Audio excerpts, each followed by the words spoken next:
বিরাট কোহলি, রোহিত শর্মা, রবিচন্দ্রন অশ্বিন, চেতেশ্বর পূজারার পরে এবার Ajinkya Rahane. Farewell match বাদেই রিটায়ার নিল আরো একজন ভারতীয় তারকা। বিসিসিআই ভারতের তারকা প্লেয়ারদেরকে কি এভাবেই ট্রিট করে? ভারতের তারকা প্লেয়ারদেরকে এভাবেই কি ট্রিট করা উচিত বিসিসিআই এর? বিসিসিআই কি কখনো ভারতের এই প্লেয়ারদেরকে তাদের যোগ্য সম্মানটা দিতে পেরেছে? ভারতের হয়ে লাস্ট কোন প্লেয়ার কবে ফেয়ারওয়েল ম্যাচ পেয়েছিল? যদি মনে করতে যান তাহলে ফিরে যেতে হবে সেই 2017 সালে, যখন আশিস নেহরা নিউজিল্যান্ডের বিরুদ্ধে প্রথম টি-20 ম্যাচ খেলে রিটায়ার নিয়েছিল। সেই ম্যাচে সে যোগ্য সম্মানটা পেয়েছিল, তাকে ফেয়ারওয়েল দেওয়া হয়েছিল। আর তারও আগে যদি ফিরে যান তাহলে ফিরে যেতে হবে 2013 সালে, যখন সচিন টেন্ডুলকর তার যোগ্য ফেয়ারওয়েলটা পেয়েছিল। স্পেশালি তার রিটায়ারমেন্টের জন্য ওয়েস্ট ইন্ডিজ সিরিজটা আয়োজন করা হয়েছিল, যেখানে প্ল্যান করেই কলকাতায় তার 199তম ম্যাচটা রাখা হয়েছিল, আর তার শেষ ম্যাচ অর্থাৎ 200তম ম্যাচটা মুম্বাইতে তার ঘরের মাঠে রাখা হয়েছিল। যেই ম্যাচটা খেলে আন্তর্জাতিক ক্রিকেটকে বিদায় জানায় ভগবান সচিন টেন্ডুলকর। তারও আগে ফেয়ারওয়েল ম্যাচ পেয়েছিল অনিল কুম্বলে আর সৌরভ গাঙ্গুলি। হাতে গোনা এই কয়েকজন মাত্র প্লেয়ার তাদের ফেয়ারওয়েল ম্যাচ পেয়েছিল। বীরেন্দ্র সেহবাগ, গৌতম গম্ভীর, যুবরাজ সিং, সুরেশ রায়না, মহেন্দ্র সিং ধোনির মতো অনেক তারকা ক্রিকেটারও তাদের ফেয়ারওয়েল ম্যাচটা পায়নি। এই বিষয়ে বীরেন্দ্র সেহবাগ, হরভজন সিং এরা বারবার ওপেনলি কথা বলেছেন। কিন্তু বোর্ডের দিক থেকেও যদি ভাবেন তাহলে সবসময় সমস্ত এই লেজেন্ড প্লেয়ারদেরকে কি ফেয়ারওয়েল ম্যাচ দেওয়া সম্ভব? আজিঙ্কা রাহানের উদাহরণটাই ভাবুন। এই মুহূর্তে দাঁড়িয়ে আজিঙ্কা রাহানেকে কি ফেয়ারওয়েল ম্যাচ দেওয়া সম্ভব? সে ভারতের হয়ে লাস্ট খেলেছে 2023 সালে ওয়েস্ট ইন্ডিজের বিরুদ্ধে সিরিজটাতে। তারপর থেকে সে জাতীয় দলেরই বাইরে। এবার শুধুমাত্র তাকে একটা ফেয়ারওয়েল ম্যাচ দেওয়ার জন্য এই আগামী শ্রীলঙ্কা সিরিজে তাকে দলে নিয়ে সেই ফেয়ারওয়েল ম্যাচটাকে দেওয়া আদৌ যৌক্তিক? একজন প্লেয়ারকে ফেয়ারওয়েল ম্যাচ পাওয়ার জন্য অবশ্যই দলে থাকতে হবে। দলে থাকাকালীন যদি কোনো প্লেয়ার রিটায়ার নেয় তবেই তাকে ফেয়ারওয়েল ম্যাচ দেওয়া সম্ভব। লাস্ট যতগুলো উদাহরণ বললাম, সচিন টেন্ডুলকর, আশিস নেহরা, অনিল কুম্বলে, সৌরভ গাঙ্গুলি, এরা যখন রিটায়ার নিয়েছিল তখন তারা দলে ছিল, সেজন্যই কিন্তু তারা ফেয়ারওয়েল ম্যাচটা পেয়েছে। এবার আজিঙ্কা রাহানেই বলুন বা চেতেশ্বর পূজারা, এরা যখন রিটায়ার নেয় তখন তারা দলের বাইরে ছিল। সেই দিক দিয়ে যুবরাজ সিং, বীরেন্দ্র সেহবাগ এরাও কিন্তু যখন রিটায়ার নেয় তার 2-3 বছর আগে থেকেই তারা দলের বাইরে। তাহলে তাদেরকে ফেয়ারওয়েল ম্যাচ দেওয়া কি আদৌ সম্ভব?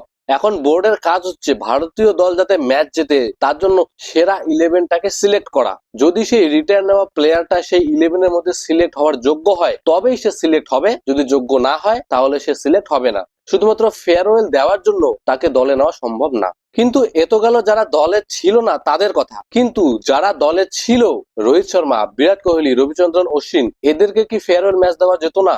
বোর্ড চাইলে অবশ্যই সেটা করতে পারতো, কিন্তু সমস্যার জায়গাটা হচ্ছে বোর্ডের সঙ্গে এই প্লেয়ারদের প্রপার কোনো কমিউনিকেশনই হয় না।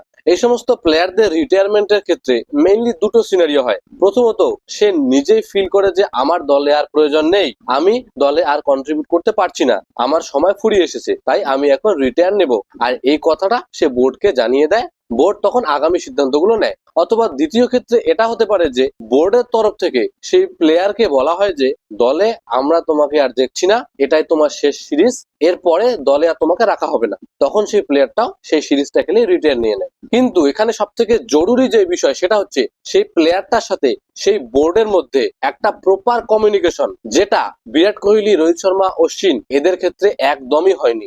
ভারতীয় বোর্ড আর ভারতীয় প্লেয়ারদের মধ্যে কমিউনিকেশনের অভাবটা কিন্তু দীর্ঘদিনের। ইংল্যান্ডের ক্ষেত্রে জিমি অ্যান্ডারসনের রিটায়ারটা দেখুন, অ্যান্ডারসন কিন্তু সেখানে রিটায়ার নিতে চায়নি, সে আরো খেলতে চেয়েছিল, কিন্তু বোর্ডের তরফ থেকে তাকে প্রপার কমিউনিকেট করে দেওয়া হয়েছিল যে আমরা তোমাকে আর ভবিষ্যতের জন্য দেখছি না, এই সিরিজটাই হবে তোমার লাস্ট সিরিজ। সেজন্য সেই সিরিজের সেই নির্দিষ্ট ম্যাচটা খেলে জিমি অ্যান্ডারসন ইন্টারন্যাশনাল ক্রিকেট থেকে রিটায়ার নেয়। সেজন্য সে একটা ফেয়ারওয়েল ম্যাচও পায়, তার যোগ্য যে সম্মান সেটা সে তার লাস্ট ম্যাচে পায়।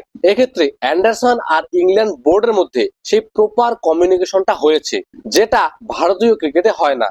আর এর সব থেকে বড় উদাহরণটাই দেখুন, মোহাম্মদ শামি লাগাতার বলে চলেছে যে সে ভারতের হয়ে খেলতে চায়, কিন্তু বোর্ডের তরফ থেকে তার সঙ্গে কোনো কমিউনিকেশনই করা হচ্ছে না। শামি বারংবার বলছে যে সে জানতে চায় কি করলে সে দলে জায়গা পাবে, কিন্তু বোর্ডের তরফ থেকে তার সঙ্গে সেই কমিউনিকেশনটা করাই হচ্ছে না। বা রোহিত শর্মা, বিরাট কোহলি এদেরও ওডিআই বিশ্বকাপে খেলবে কিনা সেই সম্পর্কে কোনো নিশ্চয়তাই নেই এখনো পর্যন্ত।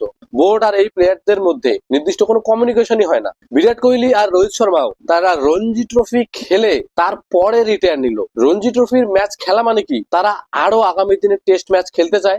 যদি তারা খেলতে না চাইতো তাহলে নিশ্চয়ই রঞ্জি ট্রফির ম্যাচ খেলতো না। কিন্তু রঞ্জি ট্রফির ম্যাচ খেলার পরেও যেহেতু তারা রিটায়ার নিল, তার মানে বোর্ড থেকে তাদেরকে বলা হয়েছে রিটায়ার নেওয়ার জন্য। সেক্ষেত্রে বোর্ড তাদেরকে আগে এই বিষয়টা কমিউনিকেট করে দিতে পারতো। নিশ্চয়ই তাদেরকে আগেই বলতে পারতো যে অস্ট্রেলিয়ার এই বিজিটিটাই হবে তাদের লাস্ট সিরিজ, তারপরে সিরিজে তাদের আর দলে রাখা হবে না। তাহলে সেই সিরিজটা তাদেরকে একটা ফেয়ারওয়েল সিরিজ হতো। অথবা রবিচন্দ্রন অশ্বিনের কথাই ভাবুন, তাকে বিজিটিতে নিয়ে গিয়ে সেখানে সে রিটায়ার নিল। বোর্ড যদি তাকে ভবিষ্যতের জন্য নাই দেখতো, যদি তাকে বিজিটিতে খেলানোর নাই প্রয়োজন ছিল, তাহলে তাকে বিজিটিতে নিয়ে গেল কেন? তার আগের যে নিউজিল্যান্ড সিরিজটা ঘরের মাঠে ছিল, সেখানে অশ্বিনের সঙ্গে কমিউনিকেট করা হতো যে এটাই তোমার লাস্ট সিরিজ। তাহলে সেই নিউজিল্যান্ড সিরিজটাই রবিচন্দ্রন অশ্বিন নিজের ফেয়ারওয়েল সিরিজ হিসেবে খেলতো, আর সিরিজের লাস্ট ম্যাচটা নিজের ফেয়ারওয়েল ম্যাচ হিসেবে খেলতে পারতো। তাহলে যোগ্য সম্মানের সঙ্গে সে রিটায়ারটা নিত। কিন্তু সমস্যা হচ্ছে কমিউনিকেশনটা। বোর্ডের সঙ্গে প্লেয়ারদের সেই কমিউনিকেশনটা হয়ই না, বিসিসিআই সেই কমিউনিকেশনটা করেই না। হ্যাঁ, কিছু কিছু নাম যেমন বললাম, যেমন আজিঙ্কা রাহানে, পূজারা, বীরেন্দ্র সেহবাগ, এদের ক্ষেত্রে ফেয়ারওয়েল ম্যাচ দেওয়া সম্ভব ছিল না। কিন্তু অশ্বিন, রোহিত, কোহলি এদেরকে ফেয়ারওয়েল অবশ্যই দিতে পারত। তাই কিছু কিছু ক্ষেত্রে বোর্ডেরও একটু হাত বাঁধা, তারা চেষ্টা করলেও দিতে পারবে না। কিন্তু কিছু কিছু ক্ষেত্রে বোর্ড অবশ্যই দিতে পারবে, সেক্ষেত্রে কমিউনিকেশনটা দরকার। আর এই সমস্ত প্লেয়ারদের সাথে বোর্ডের সেই কমিউনিকেশনটাই নেই, তাই তারা তাদের যোগ্য সম্মানের সাথে ভারতীয় ক্রিকেটকে বিদায় জানাতে পারেনি।